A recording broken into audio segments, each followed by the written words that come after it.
Payaw, simpleng salita ngunit may kakibat na pagpapasakit.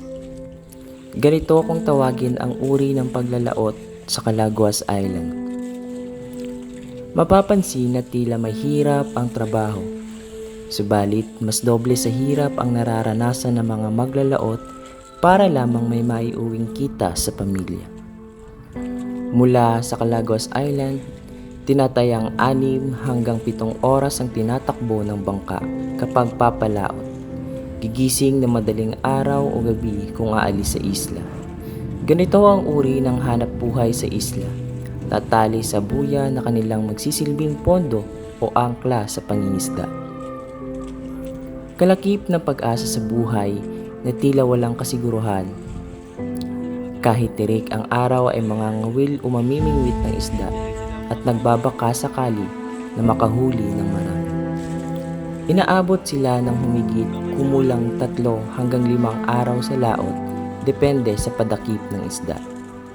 Kaya naman, maliban sa lakas ng loob at pag-asa na dala-dala nila, nagdadala na sila ng groceries na nilalagay sa timba upang hindi ito mabasa ng dagat. Mayroon na ring maliit na kusina na nakapaloob ang kalan na digasol upang magamit sa mabilisang pagluluto. Tinatayang 2 hanggang 4 o 5 katao ang lula ng bangka sa paglalaot. Ang bangka ay may 2 makina o 3 makina na pinagsasabay-sabay maganahin sa pagpapatakbo. Nang sa gayon ay mabilis silang makarating sa paroroonan. May dala na rin silang mga bloke ng yelo na nakalagay sa loob ng styro. Para sa karamihan dito, ang payaw ay isang timbang buhay na trabaho sapagkat sinasabi nila na ang kalahati ng talampakan nila ay nasa hukay na. Sa walang kasiguruhang kaligtasan, katulad na lamang kung may bagyo at aabutin sila ng sama ng panahon dito sa laot. Maraming maglalaot ang nawawala at hindi natatagpuan kapag inaabot ng malakas na sama ng panahon.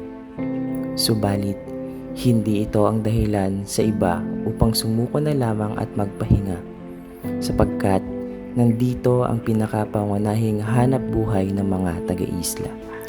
Ang mga trapal na nagsisilbing tolda ang kanilang pananggalang sa hangin at init ng araw. Meron na rin silang dalang maiinom na tubig, gamot, radyo, kumot at iba pang kagamitan. Hindi mahirap kundi pasakit ang paglalaot. Dahil sa ito ang pangunahing trabaho rito. Hindi pwedeng umuwi ng 0 sa huli o kakaunti ang huli sapagkat hindi ito sasapat sa gastos sa krudo at sa konsumo at kukulangin pa sa pang-araw-araw na gastusin ng pamilya. Kaya ang iba, mas pinipili na lamang na huwag munang maglaot kapag mahina ang pahuli ng isda.